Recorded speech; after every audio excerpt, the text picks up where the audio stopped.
আল্লাহর ওলি বলতে আমরা কি বুঝি? ওলি শব্দের অনেক অর্থ। আমরা ওলি শব্দের একটা অর্থ হলো বন্ধু। আমরা এখানে আল্লাহর ওলি হওয়া বলতে আল্লাহর প্রিয় হওয়া বোঝাতে পারি। আল্লাহর প্রিয় হওয়া, আমরা কিভাবে আল্লাহর প্রিয় পাত্র হতে পারি, কিভাবে আল্লাহর ওলি হতে পারি, আল্লাহর প্রিয়জন হতে পারি, আল্লাহর প্রিয় বান্দা হতে পারি কিভাবে, তার উপায় আমরা আজকে জানি। তার আগে আমরা জানি যে আল্লাহর ওলি হওয়ার প্রয়োজনটা কি। আমরা আমাদের সমাজে আল্লাহর ওলি বলতে বুঝি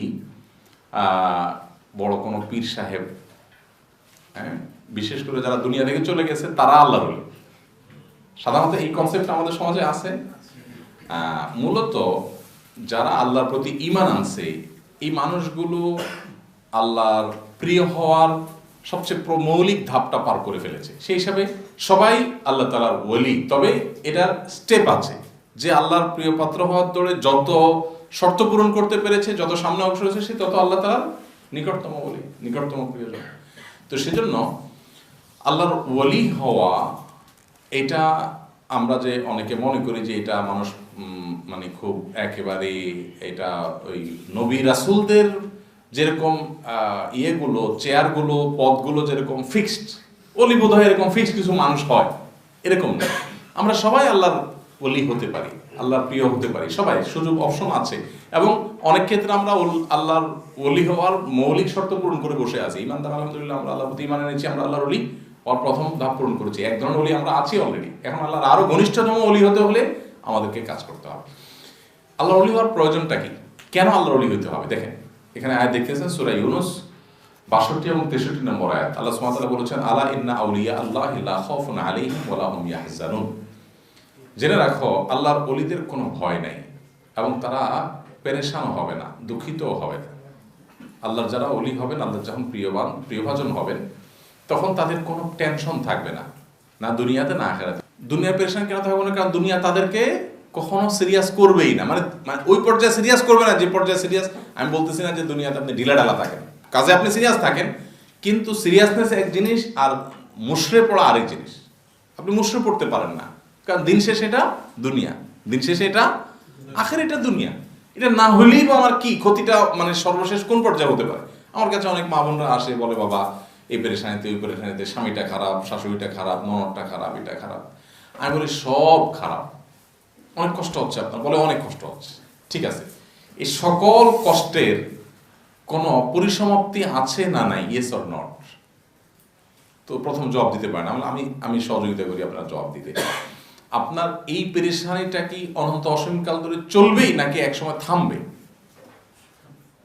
তাও বলতে পারে না। অনেক সময় বলে যে হ্যাঁ হয়তো থামবে। আমি হয়তো থামবে কি? আপনি মরে গেলেও কি আপনার শাশুড়ি আপনাকে কষ্ট দিতে পারবে? মরে গেলেও কি স্বামী আপনাকে অত্যাচার করতে পারবে? পারবে না। তাহলে এই কষ্টের একটা এন্ডিং আছে।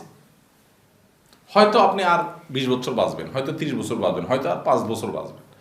তো এই কয় বছর ধরে নিলাম যে এই কষ্ট দূর হবে না, কন্টিনিউয়াসলি আপনি কষ্ট করতেই থাকবেন, এটা আপনি ধরে নিলাম। তাতে কি হবে? মৃত্যু পর্যন্ত আপনাকে কষ্ট সহ্য করতে হবে। এরপর আল্লাহ যদি আপনার এই কষ্টের বিনিময়ে আপনার জান্নাত দিয়ে দেন, তাহলে ডিলটা কি লাভের হলো না লসের হলো? তাহলে এইভাবে যদি আপনি দেখেন, তাহলে আপনার জন্য এটা অনেক জটিল কোনো ইস্যু হবে না। আপনি চেষ্টা করবেন ডেফিনেটলি বাঁচার জন্য, বাট না হলে এর জন্য আপনি ভেঙে পড়বেন, অ্যাটলিস্ট সেটা হতে পারে না। ইমানদার এর জন্য কখনো নিরাশ হতে পারে না। ইমানদার সবচেয়ে বেশি আশাবাদী হওয়ার সুযোগ আছে। তো আল্লাহর নেককার বান্দা যারা, তারা দুনিয়ার বিষয়ে তারা কখনো পেরেশান হন না। তবে এখানে যে পেরেশানি বোঝানোর চেষ্টা হলো যে আল্লাহ তাআলা তাদের জন্য যথেষ্ট হয়ে যান। বিশেষ করে আখিরাতের কোনো পেরেশানি তাদের থাকবে না। এটা অনেক বড় একটা ব্যাপার। আখিরাতের পেরেশানি না থাকা, এটা বলতে যত সহজে বলা গেছে, বিষয়টা কিন্তু সেরকম না।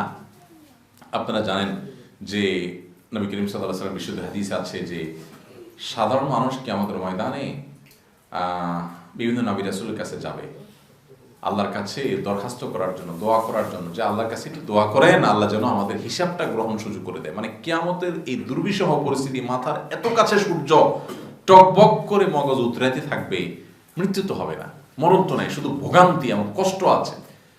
তো আল্লাহকে বলেন হিসাব গ্রহণ করে জাহান্নাম হলে জাহান্নামে দেখ, হিসাব গ্রহণটা যেন শুরু হয়।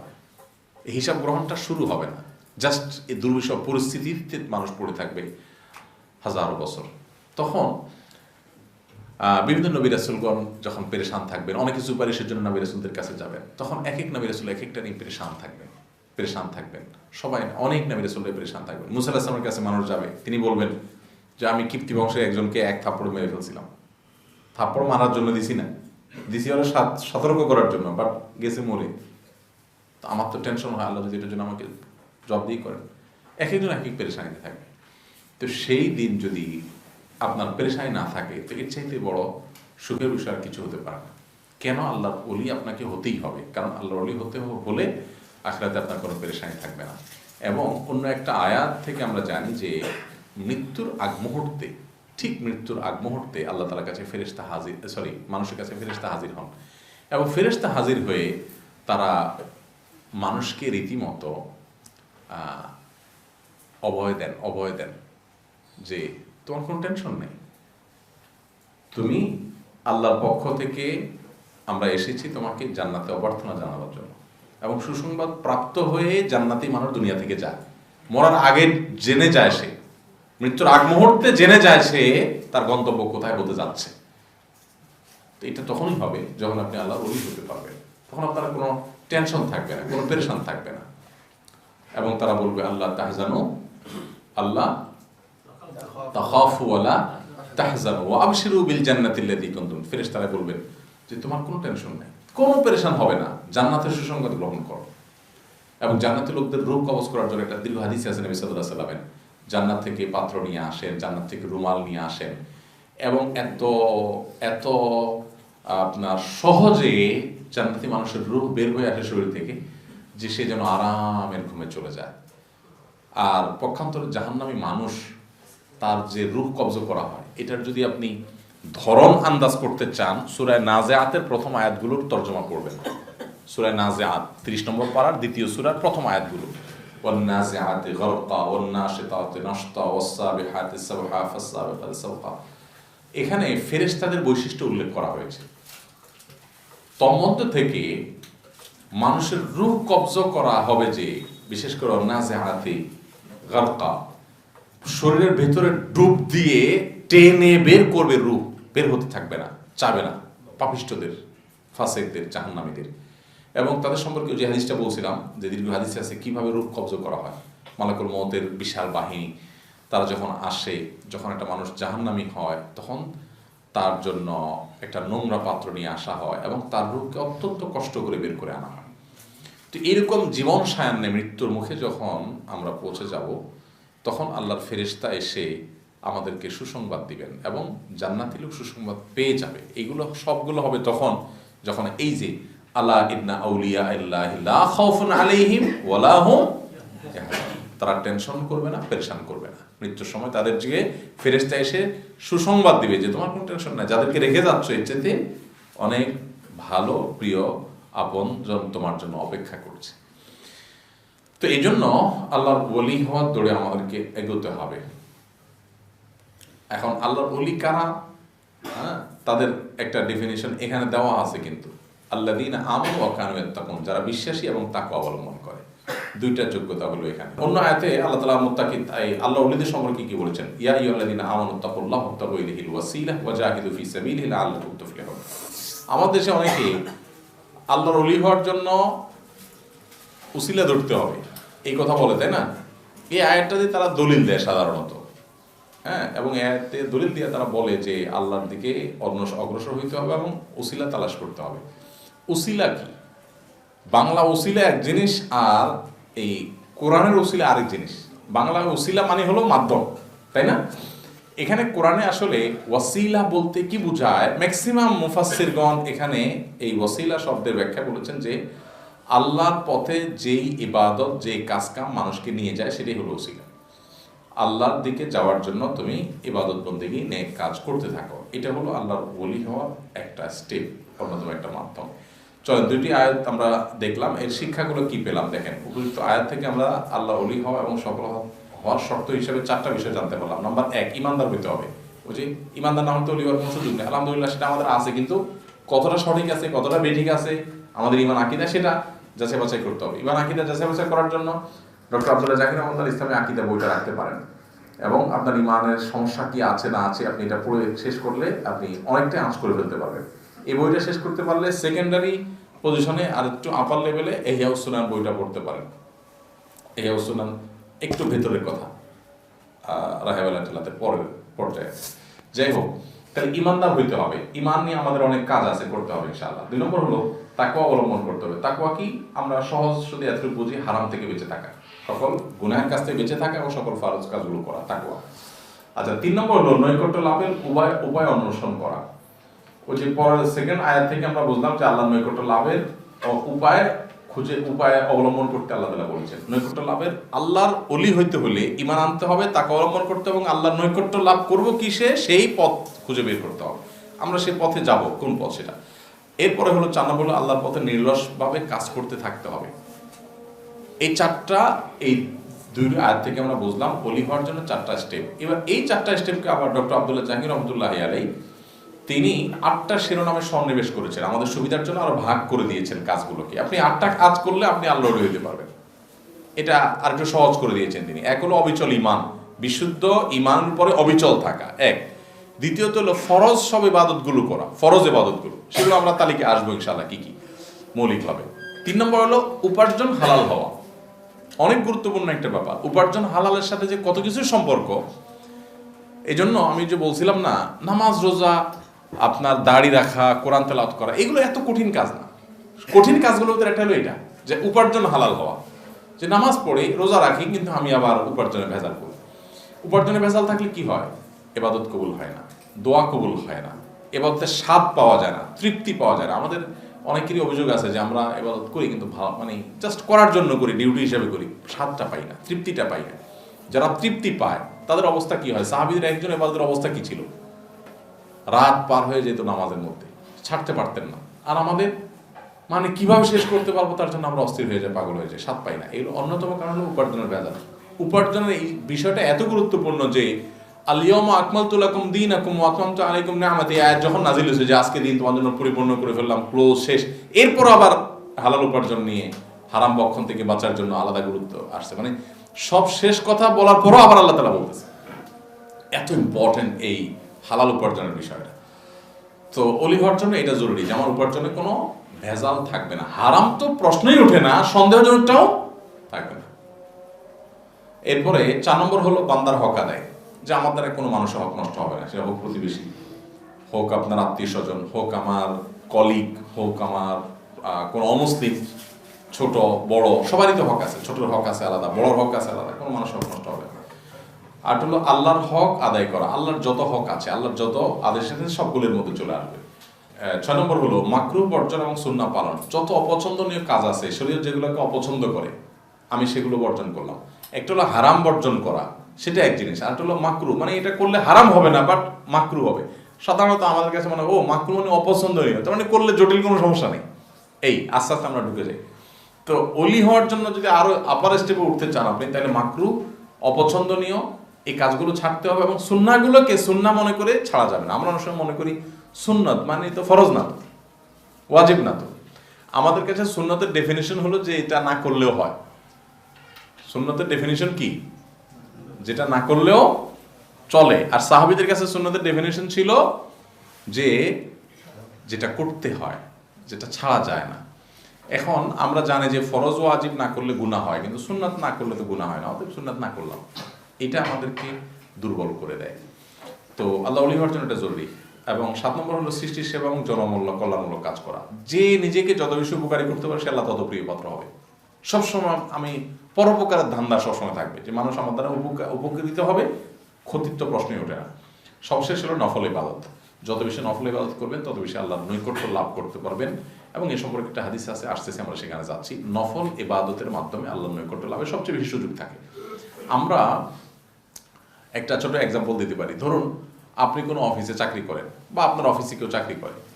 একজন 9টা to 5টা ডিউটি করে, একদম মূল ডিউটি, সে একদম টাইটা ঠিক মতো করে করে একদম বরাবর 5টায় সে চলে যায়।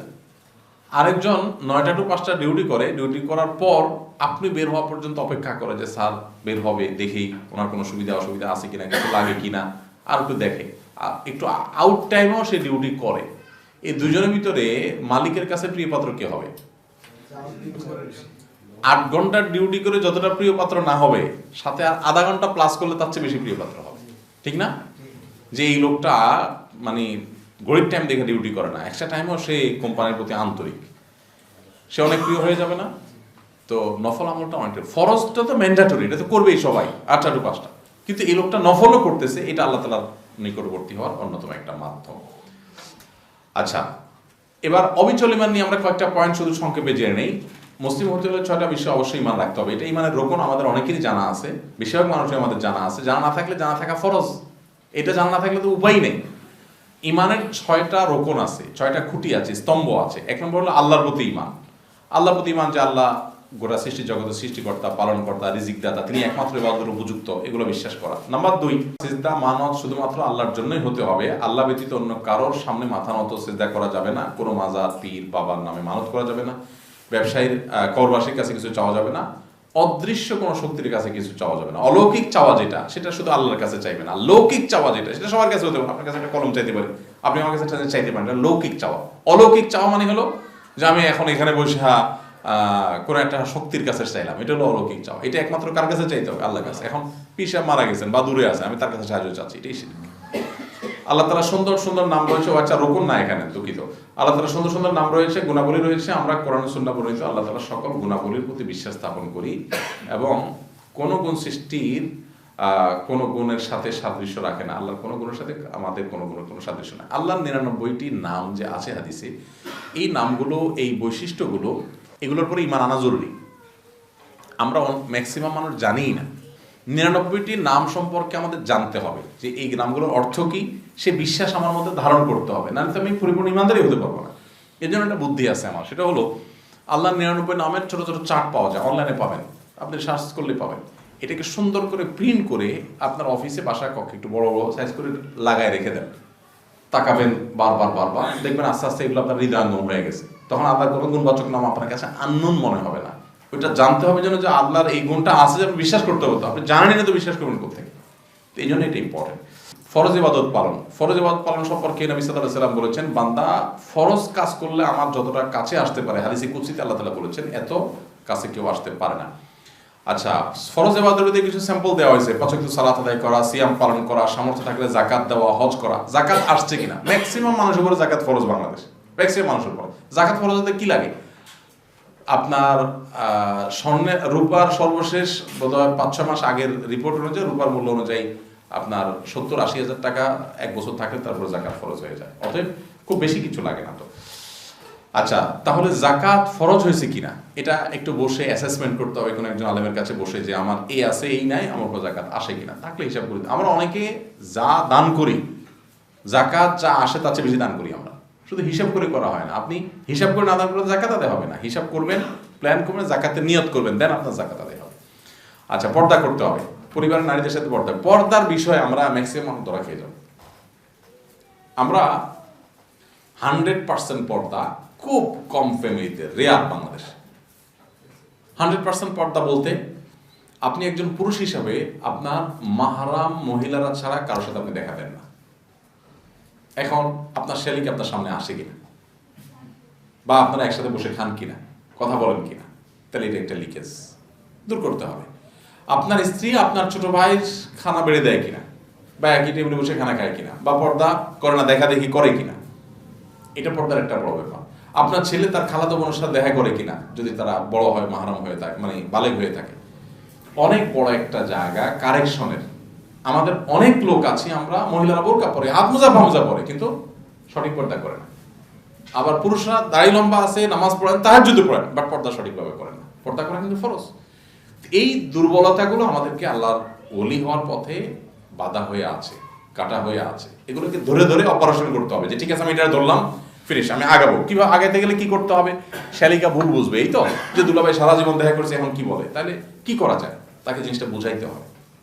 আমার অপরাগতা তাকে জানাতে হবে যে আমি তাকে ইগনোর করছি না, অপমান করছি না, আমি আসলে শরীয়তের বিষয়টা জানতাম না, এখন জানলাম। এরপরে যদি সে কিছু মনে করে করবে, কিছু চাই আসে না, আমাকে তো আল্লাহর কাছে জবাবদিহি করতে হবে। এই জায়গাটা অনেক কারেকশন আছে, আমরা এটা নিয়ে ইনশাআল্লাহ আলাদা আলোচনা করবো, কত কথা যে আছে। এরপর অন্তত ফরজ পরিমাণ ইলম অর্জন করতে হবে। এই ফরজ পরিমাণ ইলম অর্জনের জন্য এখানে আমরা যেমন আসছি, আরো বিভিন্ন রকমের স্টেপ অবলম্বন করা যেতে পারে, আমরা বলবো ইনশাআল্লাহ সময় মতো। কোরআন শিক্ষা করতে হবে। এই মজলিসে আমরা কোরআন শিক্ষার একটা করবো আস্তে আস্তে, আরো কিছুদিন যাক। আপনাদের কেরাতগুলো কার কি আছে না আছে, কোরআন কোন পর্যায়ে আসে, আমরা সময়টা প্রয়োজন একটু বাড়াবো কিছু সময় সামনে থেকে, যে মাগরিবের আগে আমরা 20 মিনিট হয়তো কোরআনের এক্সারসাইজ করবো ইনশাআল্লাহ, দেন আমরা করবো একটু আস্তে আস্তে। বেশি দিয়ে ফেললে আপনারা পরে ভয় পালাবেন যে না মৌলভী তো পাইছে আর পাবে আমাদেরকে। জীবনের দৈনন্দিন কাজে আল্লাহর সকল আদেশের করে মেনে চলবো ইনশাআল্লাহ। আল্লাহ তাআলা আমাদের তৌফিক দান করুন। আরো তো অনেকগুলো বিষয় রয়েছে, আমি সংক্ষেপে শেষ করে দিয়েছি। আচ্ছা, হালাল উপার্জনের ক্ষেত্রে আর কথা বাড়াবো না, আমরা বলে ফেলছি অলরেডি। হালাল হারামকে মিশ্রণ করা যাবে না। পিওর হালাল আমি খাবো, সুদ, ঘুষ, মিথ্যা, দখল, জুলুম, ধোঁকা, যত রকমের হারাম আছে এগুলো নিয়ে এক একটা পয়েন্ট নিয়ে 1 ঘন্টা আলোচনা করা যেতে পারে। আমি আপনাকে 50টা এক্সাম্পল দিতে পারবো, যেটা হয়তো আপনার অনেকের কাছে মনে হবে এটা যেভাবে ভাবি নাই, কিন্তু এটা এইভাবেই ভাবতে হবে আপনাকে। যেমন একটা অন্তত বলি, ঘুষ। আপনারা ম্যাক্সিমাম মানুষ ঘুষ খান না আমার বিশ্বাস, কিন্তু ঘুষ দেন। কি বলেন? ঘুষ দিয়ে দেন না? আচ্ছা, আপনাদেরকে ঘুষ বাধ্য করে এরকম পরিমাণ যদি থাকে 50%, তো আর 50% বাধ্য করেন আপনি নিজে দেন। কেন দেন? আপনার পাসপোর্টের একটা কাজ আছে, এখন সিরিয়াল ধরতে হবে 1 কিলোমিটার অথবা আধা ঘন্টা 1 ঘন্টা, তো এত ঝামেলা করে কি? এই দালাল টাকা দিয়ে দিব, অফিসার ম্যানেজ করে ফেলবে, শেষ। আমরা এটা করি কিনা বলেন? এটার কোনো দোষী কিছু মনে করি? এটা হারাম। হারাম। ওই ঘুষখোর ঘুষ খায় যে গুনাহ করছে, আমিও। এখন আমরা এগুলো কেন করি? ঝামেলা। আমার দেশে ভাই এটা ছাড়া হয় না। হয় না মানে চেষ্টা করবো আমি, হবে না কি জিনিস আবার। হ্যাঁ, কিছু জিনিস আছে যে এটা আমি যতই লিগেল ওয়েতে করি হবেই না টাকা ছাড়া, সেটা তো আমার হাত পা বাধা, বাট অপশন আছে। এই জন্য বললাম, এগুলো এক একটা নিয়ে যদি আলোচনা করা হয় তো দেখা যাবে শতটা লিকেজ আছে এবং কারেকশনের জায়গা আছে। এগুলো ভাই ধরতে হবে, তো ধরে একটা করে আমাকে প্রতিজ্ঞা করতে হবে না আমি অযাচিত বা অবান্তর ঘুষ দেবো না। যে ঘুষ না দিলেও চলে, আমি সেটা দিব না, যত কষ্ট হয় হোক। আমি ঘুষ ছাড়া যদি হওয়ার সম্ভাবনা থাকে, আমি 1 ঘন্টা রোদে দাঁড়ায় থাকলে আমার আমার সব লেখা হবে সিরিয়াল ধরে, যে আল্লাহ আমি ঘুষ দেবো না সেজন্য দাঁড়াইছি। হ্যাঁ, একটা হলো যে আমি আমার একটা লোক রাখছি সিরিয়ালে, তারা টাকা দিয়েছে, এটা তো ঘুষ হবে না। কিন্তু আমি অফিসারে দেবো, এত ঝামেলা করে কি হ্যাসেল করে কি আমি শর্ট এসে দেবো না। ম্যাক্সিমাম মানুষ আমরা আমাদের ইলিগাল কাজের জন্য ঘুষখোরদেরকে ঘুষ দিই। হালাল উপার্জন অনেক গুরুত্বপূর্ণ, বলে ফেলছি। বান্দার হক আদায় এটা এমন একটা বিষয় যে এটা আল্লাহ তাআলা মাফ করবেন না। আল্লাহ সব মাফ করবেন, আল্লাহর হক সম্পর্কিত শিরক মাফ করবেন না, আর বান্দার হক মাফ করবেন না। তো বান্দার হকের ভিতরে অন্য মুসলমানদের হক আছে, প্রত্যেক মুসলমানের হক আছে, প্রতিবেশীর হক আছে, আত্মীয় স্বজনের হক আছে। তাদেরকে অপমান করা, প্রতারণা করা, হিংসা করা, আপনি কারণ হিংসা করছেন, এটাও তার হক নষ্ট করলেন। শত্রুতা করছেন নানাভাবে, এগুলো সবগুলো হক নষ্ট করা, এগুলো করা যাবে না। নবী করিম সাল্লাল্লাহু আলাইহি সাল্লাম খুব সতর্ক করেছেন, বিদায় হজের ভাষণে বলে গেছেন বারবার করে। আচ্ছা, আল্লাহর হক আদায় বলতে আল্লাহর যত আদেশ আছে, নিষেধ আছে, সে সবগুলো মেনে চলা, এটি আল্লাহর হক আদায় করা। সৃষ্টির সেবা এবং জনকল্যাণমূলক কাজ করা। আলহামদুলিল্লাহ, এটার খুব একটা ব্যাখ্যা করার অবকাশ নাই, খুব একটা। স্বামী স্ত্রী, ভাই বোন, আত্মীয় স্বজন, পাড়া প্রতিবেশী, সমস্ত মুসলমানের সাথে সুন্দর আচরণ করা, সুন্দর ব্যবহার করা, কারোর কষ্ট না দেওয়া। নফল ইবাদত ব্যক্তিগতভাবে নফল নামাজ, দোয়া, জিকির এবং নফল রোজা যত বেশি সম্ভব করার চেষ্টা করা ইনশাআল্লাহ। ঘুম থেকে ওঠার সুন্নাহ, আজকের সুন্নাহর ডিউটি এটা নিয়ে যান। ঘুম থেকে উঠার দোয়া পড়া, আলহামদুলিল্লাহিল্লাযী আহইয়ানা বা'দা মা আমাতানা ওয়া ইলাইহিন নুশুর, অনেকেরই মুখস্থ আছে আলহামদুলিল্লাহ। আর পরের যে দোয়াটা আছে, এই দোয়াটাও হাদিসে আছে, কিন্তু আমরা প্রথমটা যেহেতু শর্ট, আমরা প্রথমটাকে টার্গেট করি, যে প্রথমটাই আমরা সবাই নিলাম, এটা আমরা পড়বো ইনশাআল্লাহ।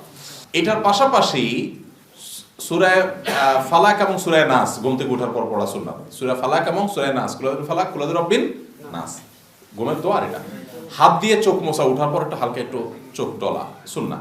আকাশের দিকে তাকানো, এখন তো আকাশ নাই, শহরে তো আমরা আকাশ পাই না। হ্যাঁ, তো যদি সুযোগ থাকে আকাশের দিকে তাকায়া সূরা আলে ইমরানের শেষ 10টা আয়াত পাঠ করা, এটা নির্দেশ আছে। এগুলো সবগুলো মানার চেষ্টা না, আমরা মানে দোয়াটাকে টার্গেট করে মুখস্থ করার, আর 2-1টা টার্গেট করে যেগুলো আমাদের জন্য সহজ, কিন্তু তারপরেও জেনে রাখি। মেসওয়াক করা, মেসওয়াক কার কার পকেটে আছে? হাত তুলি, কার কার পকেটে আছে? নাই। আমরা সামনের সপ্তাহে সবাই মেসওয়াক নিয়ে আসবো ইনশাআল্লাহ। প্রয়োজনে কেউ 2-4টা বেশি নিয়ে আসবো, অন্য কাউকে হাতে দেওয়ার নিয়তে। মেসওয়াক এটা একটা মিরাকলিক একটা আমল। এটা সম্পর্কে আমাদের কোনো ধারণাই না। আমরা মনে করি জাস্ট দাঁত ঘষাঘষি, না, এর সাথে ইমানের অনেক গভীর সম্পর্ক আছে। মেসওয়াক করবেন। হাত ধোয়া, না, হাত 3বার ধোয়া, হাদিসে আলাদা নির্দেশ আছে, ঘুম থেকে ওঠার পর হাত ধুইতে হয়, এবং 3বার নাক ধৌত করা। রমাদান ব্যতীত অন্যান্য সময়, তাহাজ্জুদের পর, ফজরের আগে ঘুমানো, এটা কি? এটা হলো নবী করিম সাল্লাল্লাহু আলাইহি ওয়াসাল্লাম তাহাজ্জুদের পর ফজরের আগের এই সময়টাতে সামান্য একটু ঘুমাইতেন। এখন যদি আপনার মনে হয় না আমি ঘুমাইলে একেবারে মরণ ঘুম দিব, তাহলে আপনার জন্য জায়েজ নেই। এটা হলো যারা 5 মিনিটের ঘুম দিতে পারে, 3 মিনিটের ঘুম দিতে পারে, আছে না অনেক লোক। আমাদের এক টিচার ছিলেন, আমরা ক্লাসে আসার পরে আমাদের বলতো তোমরা পড়ো, আমি একটু 2 মিনিট ঘুমাইনি, এই বলে উনি শুয়ে নাক টানা শুরু করতেন, ঠিক 2 মিনিট পরে উঠে আবার পড়ানো শুরু করতেন। প্রায় দিন এরকম করতেন। কেমনে সম্ভব এটা? তো অনেকে পারে, তো যে পারে সে করবে, আর না পারে। এমন নবী সাল্লাল্লাহু আলাইহি ওয়াসাল্লামের সুন্নাত ছিল এটা, মানে অভ্যাস ছিল এটা। তিনি রাতে উঠে তাহাজ্জুদের সালাত আদায় করে এশার এই ফজরের সময় এই সামান্য কয়েক মিনিটের জন্য একটু ঘুমাতেন, অল্প কিছু সময় জন্য, উঠে আবার ফজর সালাত আদায় করতেন। ফজর সালাত আমাদের মতো আবার সাদা হওয়ার পরে পড়তেন না, সময় মতো পড়তেন। তো যাই হোক, এটা যদি কারোর নিজের প্রতি কনফিডেন্ট থাকে উঠার, তাহলে তিনি করবেন। আজকের সর্বশেষ হলো, যার কোনো পীর নাই তার পীর শয়তান। শুনছেন আপনারা এই হাদিস? হ্যাঁ, এটা হাদিসের নামে জালিয়াতি, বুঝছেন? ভুল হাদিস। দেখেন, প্রচলিত ভুল নামে যে বই মার্কাজ দাওয়া থেকে ছাপানো হয়েছে মুফতি আব্দুল মালিক সাহেবের 33 পৃষ্ঠা আছে, এই উক্তির উপরে ভিত্তি করে, এটা কোনো হাদিসের ভাষ্য না, এটা কোনো হাদিসের ভাষ্য না, এটা কোনো মনীষী তাদের অভিজ্ঞতা থেকে বলেছেন। তাহলে আপনি কি বলবেন? তাহলে পীর দরকার আছে নাই বা কি? দেখুন, এটা নিয়ে ব্যাখ্যা করার সুযোগ নেই। আমরা শুধু এইটুকু বলি যে আমাদের দিনের উপরে চলার জন্য টিচার যেরকম দরকার হয় দুনিয়াবী কাজের জন্য, এরকম টিচার দরকার আছে বা গাইড দরকার আছে। সে গাইড একাধিকও হতে পারে, সোসাইটি দরকার আছে, পরিবেশ। আল্লাহ তাআলা বলেছেন, ইয়া আইয়ুহাল্লাযীনা আমানু তাকুল্লাহ ওয়া কুনু মা'আস সাদিকিন। হে ঈমানদাররা, তোমরা তাকওয়া অবলম্বন করো আর সত্যবাদীদের সাথে থাকো। এই যে সঙ্গ, এটা অনেক ইম্পর্টেন্ট। সঙ্গ মানুষকে ভালো মন্দ করতে অনেক বেশি সহযোগিতা করে। আজকে এক মা একটা ছেলেকে নিয়ে আসছে আমার কাছে, যে হাফেজ, ওরা এখন ভর্তি করছি স্কুলে, নামাজও পড়ে না এসে। তো আমি তো রোগ ধরে ফেলছি, আমার কাহিনী কি, কাহিনী থাকেন কোথায়, কোন স্কুলে পড়ে, নিশ্চয়ই সেখানকার এনভায়রনমেন্ট দ্বারা ছেলেটা প্রভাবিত হয়েছে। দেখা গেল সেটাই হয়েছে। এই জন্য আল্লাহর নেককার বান্দা হওয়ার জন্য নেককার মানুষের সাথে থাকার কোনো বিকল্প নাই। আপনি নিজে স্ট্রাগল করে যা করতে পারবেন, পরিবেশ তার চাইতে কয়েক গুণ আপনাকে সহযোগিতা করবে। এটা শুধু আপনি না, বাচ্চাদের ক্ষেত্রে একই কথা। এই জন্য বাচ্চাদের এনভায়রনমেন্ট, আপনার মিসেসকে এনভায়রনমেন্ট দাও, আপনার নিজের অনেক বড় একটা ব্যাপার। আপনি যাদের সাথে চলেন তারা কতটা মুত্তাকি, তারা কতটা হালাল হারাম মেনটেন করে, তাদের আল্লাহর ভয় কতটা আছে, তারা কতটা ইবাদতের ক্ষেত্রে সিরিয়াস, দেখবেন যে ওইটা আপনার ভিতরে আসবে যদি তাদের সাথে চলেন। আর যদি দেখেন যে না, আটপার বাটপার, এই আদা ধানাই পানাই মুসলমান, এগুলোর সাথে চলেন, তো দেখবেন আপনার মধ্যে এগুলোই আসবে। তো এই জন্য এটা ঠিক আছে যে আমাদের ভালো সঙ্গ অবলম্বন করতে হবে, কিন্তু এর মানে এই না যে কোনো ব্যক্তিকে পীর বানায়া তার হাতে সব সুপর্দ করে না দিলে আমার পীর শয়তান হয়ে যাবে। এটা নবী সাল্লাল্লাহু আলাইহি ওয়াসাল্লামের দিকে সম্বন্ধ করে হাদিস হিসেবে আমরা বলি অনেকে, বাট এটা হাদিসের আলোকে প্রমাণিত না। আমরা একটা ভুল ধারণা ভাঙলাম, একটা ঘুমানোর কয়েকটা সুন্নাত জানলাম, এবং ঘুমানোর মধ্যে আমরা তাড়াতাড়ি ঘুম, সকালে না ঘুমানো, ঘুমের দোয়া, এই তিনটাকে আমরা সামনে সপ্তাহ টার্গেট নিলাম ইনশাআল্লাহ। জাযাকুমুল্লাহ খাইর। আস-সুন্নাহ ফাউন্ডেশন, উম্মার স্বার্থে সুন্নাহর সাথে।